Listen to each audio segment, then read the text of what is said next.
বাংলাদেশে এই গণ অভ্যুত্থানের পরে সংস্কার নিয়ে প্রচুর কথাবার্তা হচ্ছে এবং অনেকেই মনে করেন যে সংস্কারের কাজটা যদি করতে হয়, সেটাকে যদি টেকসই করতে হয়, তাহলে আমাদের সংবিধানে হাত দিতে হবে। শেখ হাসিনার সরকার সংবিধানের 1/3 অপরিবর্তনীয় করে রেখে গেছেন, সেখানে হাত দেওয়া যাবে না।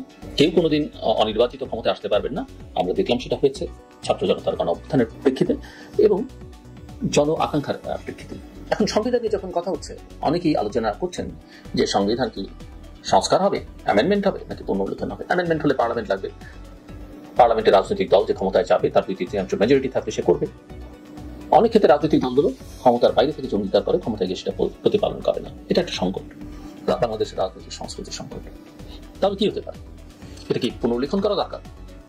অনেকে মনে করেন সংবিধানের মধ্যে এত প্যাকেজ আছে, এত কন্ট্রাডিকশনস আছে, 72 থেকেই এটা যেহেতু কপি পেস্টের একটা সংবিধান, এটার মধ্যে অনেক দুর্বলতা আছে এবং শেখ হাসিনা যা করে গেছেন বিভিন্ন সংশোধনের মধ্য দিয়ে, এটা আসলে নতুন করে লেখা দরকার। নতুন করে লিখতে গিয়ে এটা কি পুরনো সব বাদ যাবে? না। ৭১-এর মুক্তিযুদ্ধের মধ্য দিয়ে এই দেশটির জন্ম হয়েছে এবং সেই সময়কার জন আকাঙ্ক্ষা আমাদের সংবিধানের মধ্যে প্রোক্লেমেশন অফ ইন্ডিপেন্ডেন্সের মধ্যে ছিল এবং সেটার একটা প্রতিফলন অবশ্যই সংবিধানে থাকতে হবে। ৭১-কে অস্বীকার করে বাংলাদেশ হবে না, বাংলাদেশ এগোবে না। কিন্তু বাংলাদেশে সেই 1971 সালে থাকবে। পৃথিবীতে 53 বছর অনেক বদলে গেছে। তার মধ্যে 90-এর অভ্যুত্থান, 24-এর এই যে মহা অভ্যুত্থান, এখানে যে বিশেষ করে তরুণদের যা কিন্তু সেটা কিভাবে সন্নিবেশিত হবে, সেটা তো সংবিধানে থাকতে হবে। সংবিধান কোন আইন নয়। আমাদের আইনজীবীরা সংবিধান লেখার সঙ্গে যুক্ত ছিলেন দেখে এটা আইন করে চালিয়ে গেছে। ব্রিটেনে তো সংবিধান লিখিতই না, এটা একটা কালচার, এটা জনতার বই। জনগণ যা চায়, জনগণের অভিপ্রায় হচ্ছে সংবিধান। এবং আপনার যদি সাংস্কৃতিক মান উন্নত হয়, আপনি না লিখেও সেটা চালাতে পারেন। সো সংবিধান পুনর্লিখন কিনা, সংবিধান পুনর্লিখন করলে কিভাবে হবে? নানা পদ্ধতিতে হতে পারে। অনেকে বলছেন অনেক দেশে এত বছর লেগেছে, আমাদের কি এত বছর লাগবে, আমরা কি এত বছর করবো? আপনার যদি সদিচ্ছা থাকে এবং বাংলাদেশের রাজনৈতিক দলগুলো ক্ষমতার বাইরে থেকে যে অঙ্গীকারগুলো করেছেন, আপনি যদি তাদেরকে এক জায়গায় আনতে পারেন, তাদের থেকে কমিটমেন্ট আদায় করতে পারেন, প্রক্রিয়াটা কি হবে সেটা নিয়ে আলোচনা হতে পারে। এবং তারা যদি সেগুলোকে সমর্থন করে, তাহলে সেটা তারা মানবেন না কেন? ঠিক আছে, আপনার কাছে আমি করে দিচ্ছি, আপনি তো করবেন। আপনি এন্ডোর্স করেন, ক্ষমতায় এসে রাটিফাই করেন, অনেক কিছুই করতে পারবেন।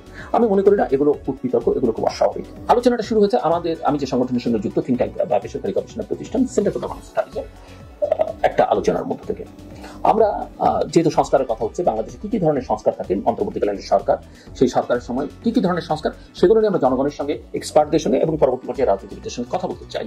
কথা বলে একটা সুপারিশ নামা তৈরি করতে চাই জনগণের জন্য এবং রাজনৈতিক দলগুলোর জন্য এবং সরকারের জন্য। সেই লক্ষ্যে আমরা কিছু ডায়ালগ শুরু করেছি। ডেমোক্রেটিক রিকনস্ট্রাকশন, আমরা সংস্কার শব্দটা ব্যবহার করছি না, গণতান্ত্রিক পুনর্গঠনের জন্য। তার মধ্যে সংবিধান একটা বিষয়। আমরা এই প্রোগ্রাম ডিক্লেয়ার করবার সময় একটা প্রেস কনফারেন্স করে ডিক্লেয়ার করবার জন্য সেখানে সাংবাদিকদের সঙ্গে কথোপকথনের সময় আমাদের একজন উপদেষ্টা প্রফেসর আলী রিয়াজ, যিনি যুক্তরাষ্ট্রে থাকেন, তিনি সংবিধান পুনর্লেখনের কথা বলেছেন। এটা সিজিএস এর বক্তব্য, এটা তার ব্যক্তিগত বক্তব্য। আমিও পুনর্লেখনের পক্ষে এবং আমি সহজ করে বললে, সদিচ্ছা থাকলে আমি মনে করি 1 বছরের মধ্যে সংবিধান পুনর্লিখন করে সংবিধানকে কনস্টিটিউয়েন্ট অ্যাসেম্বলির মাধ্যমে অনুমোদন করিয়ে সকল বৈধতা দিয়ে 1 বছরের মধ্যেই জাতীয় সংসদ নির্বাচন করা সম্ভব, যদি রাজনৈতিক দলগুলোর সদিচ্ছা থাকে। কিন্তু আমার কথা মানেই কিন্তু সবসময় সিজিএস এর বক্তব্য নয়, এটাও মাথায় রাখতে হবে। আমরা সিজিএস কিছু বলিনি, আমরা আসলে এটা একটা ধারণা ছুড়লাম, কিন্তু আমরা সবাই মিলে যে সিদ্ধান্ত করতে হবে সেটাই একটা রিকমেন্ডেশন হিসেবে, পলিসি ব্রিফ হিসেবে সবার সামনে তুলে ধরবো। সো আমি মনে করি এই বিতর্কে অনেকে আমাদেরকে নিয়ে নানা রকমের কথা বলছে, সেগুলোকে আমরা ধর্তব্যের মধ্যে নিচ্ছি না, কিন্তু আমরা আমাদের কথাটা পরিষ্কার করে বলতে চাই। আমি মনে করি ব্যক্তিগতভাবে এই সংবিধানের কাঠামোর মধ্যে থেকে যে কোনো রকমের সংস্কার করে তেমন কোনো ফল পাওয়া যাবে না। এই সংবিধান সংশোধন করেছে ব্যক্তির প্রয়োজনে, ভালো কারণেও, খারাপ কারণে, দলের প্রয়োজনে, গোষ্ঠীর কারণে।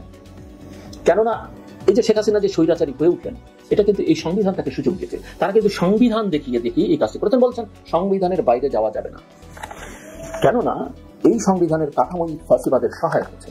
অবশ্যই এখানে ভালো দিকগুলো আমাদের গ্রহণ করতে হবে, কিন্তু আমাদের দরকার একটা নতুন সংবিধান, নতুন বাংলাদেশের জন্য নতুন সংবিধান। আমি এটাকে নতুন স্বাধীনতা বলতে চাই না, কিন্তু বাংলাদেশটা যে নতুন করে আমাদের করতে হবে, এর খোল লঞ্চ যে পাল্টাতে হবে, আমূল বদলে দিতে হবে, সেই বিষয়ে আমরা এই যে ফ্যাসিবাদ, শেখ হাসিনার যে ফ্যাসিবাদ, এই ফ্যাসিবাদকে আমরা সাংবিধানিক ফ্যাসিবাদ বলছি, কারণ পলাতক হাসিনা সংবিধানকে একটা শেখ পরিবারের দলিলে পরিণত করেছিল। আর এটার যাত্রা শুরু হয়েছিল শেখ মুজিবুর রহমানের হাত ধরে সেই 72 সালে।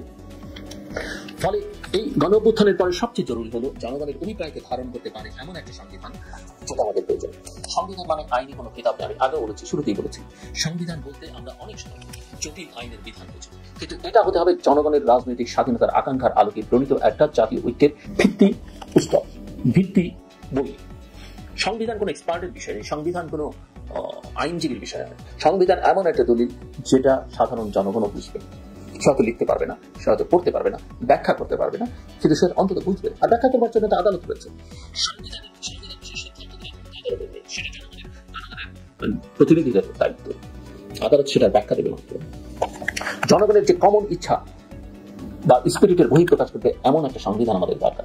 এটা রাজনৈতিক প্রক্রিয়ায় ঠিক হবে, আর আইনি বিষয়গুলো পরে জনগণের প্রতিনিধিরা ঠিক করবেন। কাজে আমি মনে করি সংবিধান এমন ঠাউস একটা বই হতে হবে, এর কোনো মানে নেই। বই না লিখেও যদি আমাদের সাংস্কৃতিক মান উন্নত হয়, তাহলেও একটা সংবিধান হতে পারে। জনগণের আকাঙ্ক্ষার প্রতিফলন ঘটানোর মতো একটা সংবিধান ছোট্ট একটা চটি বইতেই ধরা থাকতে পারে, 15-16-20 পৃষ্ঠারও হতে পারে। আর অবশ্যই তাতে অতীতের সব মুক্তির আন্দোলনের লিগ্যাসি স্বীকৃতি থাকবে। কিন্তু এখনকার সংবিধান হতে হবে 2024-এর অভ্যুত্থানের স্পিরিটকে ধারণ করে, নতুন যে জন আকাঙ্ক্ষা তৈরি হয়েছে তার আলোকে হতে হবে। এটা একটা চেঞ্জি সংবিধান হতে হবে। পুরনো আমলের রাজনৈতিক কুমতলব বাস্তবায়নের সব পথ বন্ধ করে সততা ও নীতির একটা রিফ্লেকশন থাকতে হবে নয়া সংবিধানে। এগুলো নিয়ে আমি বিস্তারিত বলেছি এর আগেও, এবং ভবিষ্যতেও বলা অব্যাহত রাখবো। আমার কথা শুনবার জন্য আপনাদের ধন্যবাদ। আপনাদের সবার জন্য শুভকামনা।